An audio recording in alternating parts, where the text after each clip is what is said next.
নমস্কার বন্ধুরা, তথ্যমিত্র চ্যানেলের পক্ষ থেকে আপনাদের সবাইকে স্বাগত। আজকে এই ভিডিওতে আমরা আলোচনা করব সরকারি কর্মচারী সংক্রান্ত আরও একটি নতুন খবর সম্পর্কে, এবং যেখানে বলা হচ্ছে 70% ডিএ বৃদ্ধির সম্ভাবনা। এটা কিন্তু একটা নতুন খবর এবং অত্যন্ত গুরুত্বপূর্ণ খবর, এবং প্রত্যেকটি সরকারি কর্মচারীদের জন্য সুখবর রয়েছে, যেখানে 70% ডিএ অর্থাৎ ডিয়ারনেস অ্যালাউন্স বৃদ্ধির কিন্তু সম্ভাবনা রয়েছে, এবং চলতি বছরেই অষ্টম বেতন কমিশন কার্যকর করতে পারে নরেন্দ্র মোদীর সরকার। সম্পূর্ণভাবে দেখুন, অনেক কিছু তথ্য রয়েছে, সেই সম্পর্কে আলোচনা করব, এবং ত্রিপুরাতে ডিএ সংক্রান্ত যা খবর উঠে আসছে সেই সম্পর্কে আলোচনা করব। তো দেখুন, বলা হচ্ছে বর্ধিত বেতন চালু হওয়ার আগেই 70% ডিএ বৃদ্ধির সম্ভাবনা। অষ্টম পে কমিশনে কেমন হতে চলেছে মহার্ঘ ভাতার হিসাব, অর্থাৎ যে অষ্টম পে কমিশন কার্যকর হতে চলেছে সেখানে মহার্ঘ ভাতার হিসাব কী রকমের হবে সেটাও কিন্তু এই ভিডিওর মাধ্যমে আমরা জানব। তো দেখুন, চলতি বছরে অষ্টম বেতন কমিশন কিন্তু কার্যকর করতে পারে নরেন্দ্র মোদী সরকার। এই নিয়ে জল্পনার মধ্যে কেন্দ্রীয় সরকারি কর্মচারীদের জন্য প্রকাশ্যে এলো আরও একটি খুশির খবর। বর্ধিত বেতন চালু হওয়ার আগেই তাদের মহার্ঘ ভাতা অর্থাৎ ডিয়ারনেস অ্যালাউন্স প্রায় 70% পর্যন্ত কিন্তু বাড়তে চলেছে বলে মনে করা যাচ্ছে। কমিশনের প্রস্তাব মেনে নতুন বেতন কাঠামো চালু হওয়া পর্যন্ত অন্তত 3 বার ডিএ পেতে পারেন তারা। খবর সূত্রের, অর্থাৎ সূত্রের মাধ্যমে যে খবর সেটা হচ্ছে কমিশনের যে প্রস্তাব, সেই প্রস্তাব মেনে নতুন বেতন কাঠামো চালু হওয়া পর্যন্ত অন্তত 3 বার ডিএ কিন্তু পেতে পারেন প্রত্যেকটি সরকারি কর্মচারী। সাধারণভাবে কেন্দ্রীয় সরকারি কর্মচারীরা বছরে 2 বার মহার্ঘ ভাতা পেয়ে থাকেন। প্রথমবার মার্চে এবং দ্বিতীয়বার হচ্ছে অক্টোবরে। সূত্রের খবর যে কমিশনের প্রস্তাব মেনে নতুন বেতন কাঠামো চালু করতে 2027 সালের মার্চ কিন্তু পেরিয়ে যাবে। তাই সংশ্লিষ্ট সময়সীমার মধ্যে নিয়মমাফিক মোট 3 বার ডিএ পাওয়া যাবে বলে কিন্তু আশাবাদী কেন্দ্রীয় সরকারি কর্মচারীদের একাধিক সংগঠন। অর্থাৎ যেহেতু সময়টি লেগে যাচ্ছে 2027 সালের মার্চ মাস পর্যন্ত, তো সেক্ষেত্রে সেই সময় পর্যন্ত কিন্তু সময়মাফিক মোট 3 বার ডিএ পাওয়ার কিন্তু সম্ভাবনা রয়েছে, এবং এরকমই মনে করছে প্রত্যেকটি কেন্দ্রীয় সরকারি কর্মচারীদের সংগঠন। যদিও প্রশাসনিক স্তরে এই নিয়ে কোনো ঘোষণা হয়নি। বর্তমানে সপ্তম বেতন কমিশনের নিয়ম মেনে মহার্ঘ ভাতা পাচ্ছেন কেন্দ্রীয় সরকারি কর্মচারীরা। এর মূল বেতনের বেসিক পের 58% কিন্তু তারা ডিয়ারনেস অ্যালাউন্স পাচ্ছেন, এবং সাধারণভাবে 2 থেকে 4% পর্যন্ত বেড়ে থাকে ডিএ। সেই হিসাবে মার্চে মহার্ঘ ভাতার যে পরিমাণ সেটা কিন্তু ন্যূনতম 60% হওয়ার সম্ভাবনা রয়েছে 2026 মার্চে, এবং এ বছরের অক্টোবর এবং 2027 সালের মার্চ পর্যন্ত যদি সেটা হিসাব করা যায় তাহলে কিন্তু সেটা বেড়ে পৌঁছাতে পারে 70%। অর্থাৎ প্রায় 70% কিন্তু ডিএ কিন্তু পৌঁছাতে পারে প্রত্যেকটি কেন্দ্রীয় সরকারি কর্মচারীদের। অর্থাৎ 2027 সালের মার্চ পর্যন্ত পরপর 3 বার কিন্তু ডিএ বৃদ্ধির ফলে প্রায় 70%-এর কাছাকাছি কিন্তু ডিএ বৃদ্ধি হতে পারে। সরকারি তথ্য অনুযায়ী 2006 থেকে 2016 সাল পর্যন্ত চালু থাকা ষষ্ঠ বেতন কমিশনে ডিএ বৃদ্ধির অঙ্ক ছিল সর্বাধিক।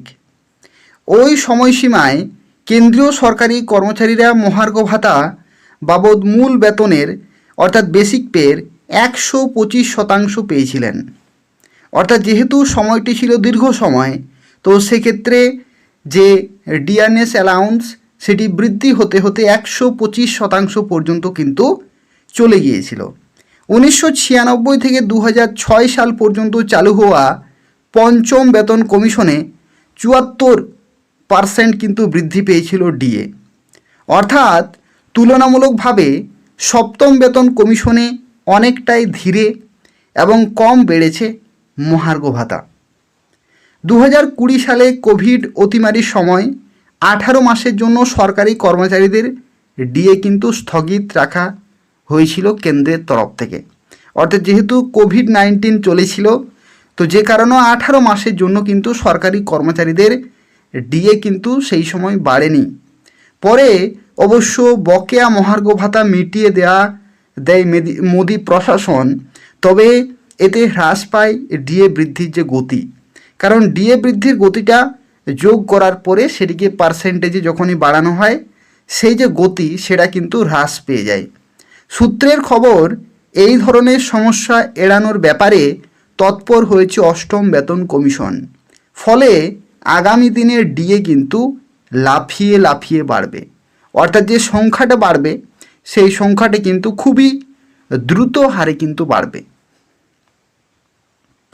গত বছরের নভেম্বরে অষ্টম বেতন কমিশন গঠন করে কেন্দ্র কর্মচারীদের প্রস্তাবিত নতুন বেতন কাঠামো সংক্রান্ত রিপোর্ট জমা দেওয়ার জন্য তাদের 18 মাস সময় দিয়েছে মোদী সরকার। ফলে নতুন নিয়মে 2027 সালের মাঝামাঝির আগে নতুন বেতন কাঠামো চালু হওয়ার সম্ভাবনা কিন্তু খুবই কম।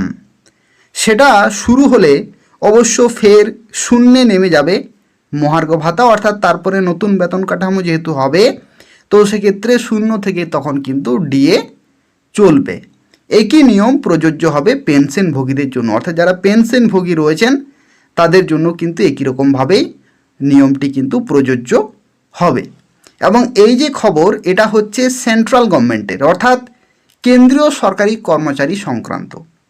এরপর আমরা আলোচনা করব ত্রিপুরাতে যে সমস্ত সরকারি কর্মচারী রয়েছেন তাদের জন্য কি খবর উঠে আসছে সেই সম্পর্কে আলোচনা করব। এবং আপনাদের প্রত্যেককে বলবো, এই ধরনের নিয়মিত খবরগুলি পেতে হলে তথ্যমিত্র চ্যানেলটি সাবস্ক্রাইব করে রাখুন। এই তথ্যমিত্র চ্যানেল থেকে সরকারি কর্মচারী সংক্রান্ত ডিআরএস অ্যালাউন্স থেকে শুরু করে অনিয়মিত কর্মচারী, চুক্তিবদ্ধ, ফিক্সড পে, প্রত্যেকটি কর্মচারী সংক্রান্ত খবরগুলো পেয়ে যাবেন। এবং ত্রিপুরার নিয়মিত চাকরির খবরগুলোও এই চ্যানেল থেকে পেয়ে যাবেন। তো চলুন দেখা যাক ত্রিপুরাতে সরকারি কর্মচারী সংক্রান্ত কি খবর উঠে আসছে সেই সম্পর্কে এরপর আমরা আলোচনা করব। তো দেখুন, ত্রিপুরাতে যে খবরটি উঠে আসছে সেখানে বলা হচ্ছে ফিক্সড পে প্রথা কিন্তু থাকবে না ত্রিপুরাতে। হিমন্ত বিপ্লবের প্রতিশ্রুতি ঘুরিয়ে শুনতে হয়। দেখুন, এখানে অনেক কিছু তথ্য রয়েছে, সেই তথ্যগুলো এখানে কিন্তু বলা হয়েছে। অর্থাৎ সিঙ্গেল ইঞ্জিনের সরকারের আমলে শিক্ষক কর্মচারীরা শুনতো যে কেন্দ্র দেয় না। সিঙ্গেল যখন ইঞ্জিনের সরকার ছিল ত্রিপুরাতে, কিন্তু এখন ডাবল ইঞ্জিনের সরকার, অথচ কেন্দ্র এখন দিচ্ছে না। কেন্দ্রের অনিচ্ছুক হাত থেকে আদায় করতে হয়, সেটা কিন্তু আগেকার গল্প ছিল। আর ডাবল ইঞ্জিন সরকারের আমলে দিল্লি থেকে কলসি ভর্তি টাকা আসবে, ঘট নয়। দিল্লিতে গিয়ে কলসি ভর্তি টাকা আনার জোরালো বক্তব্য সবাই কিন্তু ঘুরিয়ে ঘুরিয়ে শুনছেন। বিজেপির শাসনামলে ফিক্সড পে প্রথা কিন্তু থাকবে না, এটাই কিন্তু কথা দিয়েছিলেন হিমন্ত বিশ্ব শর্মা, বিপ্লব কুমার দেব, সুনীল দেওধররা। বিজেপির শাসনামলে ফিক্সড পে প্রথা বহাল। ত্রিপুরা উচ্চ আদালতের যে রায়, সেখানে স্পষ্ট বক্তব্য যে ফিক্সড পে প্রথা কিন্তু অসাংবিধানিক। ত্রিপুরাতে যে ফিক্সড পে প্রথা চলে আসছে সেটা কিন্তু অসাংবিধানিক। ডাবল ইঞ্জিন সরকারের আমলে এ রায় কার্যকরের সময়সীমা 3 মাস। চাকরির প্রথম দিন থেকে রেগুলার পে স্কেলে কিন্তু ডাবল ইঞ্জিনের সরকারের আমলে কলসি ভর্তি টাকা দেওয়ার কিন্তু সম্ভব। আর যদি এসএলপি করা হয় তাহলে ত্রিপুরায় শিক্ষক কর্মচারীরা ধরে নেবে যে বিজেপির আমলে ফিক্সড পে প্রথা কিন্তু থাকবে না। এটা জুমলা। সাংসদ বিপ্লব কুমার দেব এদিন কার্যত এড়িয়ে গেলেন সেদিনের প্রতিশ্রুতি ফিক্সড পে প্রথা থাকবে না বিজেপির আমলে। তাছাড়া বাম আমলের যে ফিক্সড পে প্রথা সেটাই কিন্তু দায়ী করা হচ্ছে। তবে কি চাকরির প্রথম দিন থেকে রেগুলার পে স্কেল দিয়ে বামফ্রন্ট সরকারকে লজ্জা দিতে পারে না বিজেপির ডাবল ইঞ্জিনের সরকার? চ্যালেঞ্জ গ্রহণ করবে কি বর্তমান সরকার? বৃহস্পতিবার একদিকে বিপ্লব কুমার দেবের সাংবাদিক সম্মেলন আর হিমন্ত বিশ্ব শর্মার রাজ্য সফরকালে এই বিষয়গুলো কিন্তু ঘুরিয়ে ফিরিয়ে বলছেন শিক্ষক কর্মচারীরা। ঠিক আছে, তো এটা একটা গুরুত্বপূর্ণ খবর রয়েছে ফিক্সড পে সংক্রান্ত। দেখুন এখানে কিন্তু রয়েছে। এর সাথে সাথে এখানে আরও একটি আলোচ্য বিষয় যেটা হচ্ছে, দেখুন এখানে বলা হচ্ছে যে হাইকোর্ট বলছে যে যেদিন পিটিশন করবে সেদিন থেকে 3 বছর আগের এরিয়ারটা কিন্তু পাবে। এক্ষেত্রে জিআরবিটির যে গ্রুপ ডি এবং গ্রুপ সি করণিক 1 টাকাও কিন্তু এরিয়ার পাবেন না। তাহলে সর্বমোট দাঁড়াচ্ছে 20,000-এর সংখ্যা, অর্থাৎ 11,000 শিক্ষক, 9,000 ও শিক্ষক করণিক পদে যারা আছেন তারাই এই রায়ের কিন্তু সুফল ভোগ করবেন। আরও বলেছেন যে টেট যারা 2016 সালের ডিসেম্বরে এসেছেন তারা যত টাকা এরিয়ার পাবেন, তিনি 2022 সালের ডিসেম্বর মাসে চাকরিতে এসেছেন তারা তত এরিয়ার কিন্তু হবেই না। এই সমস্ত মন্তব্যগুলো কিন্তু করা হচ্ছে। আর তার সাথে সাথে দেখুন এখানে আরও একটি তথ্য বলা হয়েছে যে একটা সময় নির্বাচনের আগে শিক্ষক কর্মচারীদের জন্য চমকের ঘোষণা থাকতো নির্বাচনের আগে, যে এই করা হবে ওই করা হবে। বয়স বাড়ানোর সঙ্গে কেন্দ্রীয় হারে ডিএডিআর আরও কত কি, এরকম কিন্তু গল্পগুলো শোনা যেত ভোটের আগে। এখন ডিএডিআর 22% পাওনা, কেন্দ্রীয় সরকারের সাথে তুলনা করলে 22%-এর পাওনা। তার পাশাপাশি ফিটমেন্ট ফ্যাক্টর 2.72 স্বপ্ন, 2.72 যে ফিটমেন্ট ফ্যাক্টর হবে সেটা কিন্তু আদৌ যে হবে সেটা কিন্তু বর্তমানে একটা স্বপ্ন। আসাম সহ ডাবল ইঞ্জিনের পাশাপাশি অন্যান্য সিঙ্গেল ইঞ্জিনের সরকারের আমলে মিলেছে 58% ডিএডিআর। আবার ষোড়শ অর্থ কমিশনের মেয়াদকালে অষ্টম বেতন কমিশনের সুযোগ সুবিধা এখন ত্রিপুরায় চর্চা, অষ্টম না হাইকোর্টের রায়। অর্থাৎ হাইকোর্টের রায় মানবে নাকি অষ্টম বেতন কমিশন নাকি 58% ডিএডিআর, এগুলোই কিন্তু এক একটি চর্চিত বিষয় রয়েছে এবং এগুলো কিন্তু উঠে আসছে। দেখা যাক যে কি ঘোষণা করছে বর্তমান সরকার ত্রিপুরায় সরকারি কর্মচারীদের জন্য। কারণ ত্রিপুরায় সরকারি কর্মচারীরা এবং অনিয়মিত কর্মচারী, ফিক্সড পে, চুক্তিবদ্ধ প্রত্যেকটি কর্মচারী কিন্তু সমানভাবে কাজ করে যাচ্ছেন, কিন্তু তারা যদি তাদের প্রাপ্য বা ন্যায্য মূল্য না পায় তাহলে কিন্তু তারা চিরতরে বঞ্চিত থেকে যাচ্ছেন। একই রকমভাবে 10,323 চাকরিচ্যুত শিক্ষক শিক্ষিকা, তাদের জন্য পুনর্নিয়োগ, পুনর্বহাল বা যাদের চাকরির যে সুরক্ষা ব্যবস্থা সেটাও কিন্তু এখনো পর্যন্ত করা হয়নি।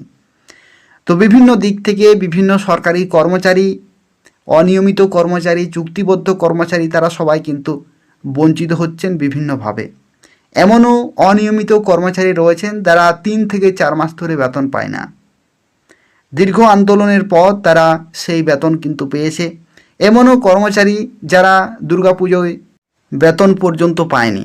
তো এইরকম ঘটনাও কিন্তু প্রত্যেকটা সরকারি এবং অনিয়মিত কর্মচারী, চুক্তিবদ্ধ কর্মচারী তারা কিন্তু বিভিন্ন দিক থেকে ক্ষতিগ্রস্ত হচ্ছেন, তারা বঞ্চিত হচ্ছেন। এবং বর্তমান সরকার যাতে এ বিষয়ে ভাবে, কেন্দ্রীয় সরকারি কর্মচারীরা কীরকম সুযোগ সুবিধা পাচ্ছেন এবং ত্রিপুরাতে কর্মীরা কীরকম সুযোগ সুবিধা পাচ্ছেন, এই যে তফাৎ, এই যে পার্থক্য রয়েছে, সেই পার্থক্যটা যদি বিবেচনা করা যায় যাতে এই যে তফাৎটাকে যাতে কমিয়ে আনা যায় তার জন্য কিন্তু ব্যবস্থা গ্রহণ করতে হবে বর্তমান বিজেপি শাসিত ত্রিপুরা সরকারকে। তো এই হচ্ছে অত্যন্ত গুরুত্বপূর্ণ খবর। আর নতুন কোনো খবর এলে আমি আপনাদের জানিয়ে দেব। তো সেক্ষেত্রে তথ্যমিত্র চ্যানেলটি প্রত্যেকে সাবস্ক্রাইব করে রাখুন। তথ্যমিত্র চ্যানেল থেকে কর্মচারী সংক্রান্ত, চাকরি সংক্রান্ত প্রত্যেকটি খবর সময় মতো পেয়ে যাবেন। অবশ্যই চ্যানেলটি সাবস্ক্রাইব করে রাখুন। ধন্যবাদ।